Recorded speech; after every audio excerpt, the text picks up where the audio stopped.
Samajwadi party leader Azam Khan की जमानत पर इलाहाबाद हाई कोर्ट में 5 महीने से हुक्म ज़ेरे इल्तिवा होने पर सुप्रीम कोर्ट ने सख्त तबसरा किया है। सुप्रीम कोर्ट ने इसे अदालती प्रक्रिया का मजाक बताया है। जस्टिस एल नागेश्वर राव और बीआई गवई की बेंच ने सुनवाई बुधवार यानी कि 11 मई के लिए टालते हुए कहा है कि हम हाई कोर्ट के आदेश की प्रतीक्षा करना चाहते हैं, जरूरी हुआ तो हुक्म देंगे।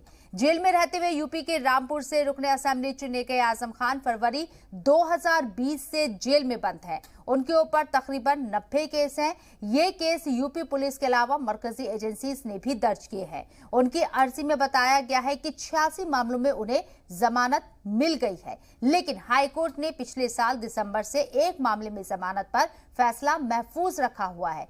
कई बार दरख्वास्त देने के बावजूद हुक्म नहीं दिया गया है। आज यूपी सरकार के वकील ने सुप्रीम कोर्ट को बताया है कि रियासती सरकार ने हाई कोर्ट में मामले में एक अर्जी दी थी। जुमेरात को हाई कोर्ट ने उस पर फैसला महफूज रखा है। इस पर कड़ा तबसरा करते हुए जस्टिस नागेश्वर राव ने कहा कि फैसला महफूज रखने का क्या मतलब है। 137 दिन से फैसला नहीं आया है, ये इंसाफ का मजाक है। मुलजिम को 86 मामलों में जमानत मिल चुकी है, एक मामला रुका है। हम इससे ज्यादा भी कुछ कहना नहीं चाहते। जजों ने यह भी कहा है कि वो हाई कोर्ट के हुक्म का इंतजार कर रहे हैं। अगर जरूरी लगा तो अगली सुनवाई में हम हुक्म पास करेंगे।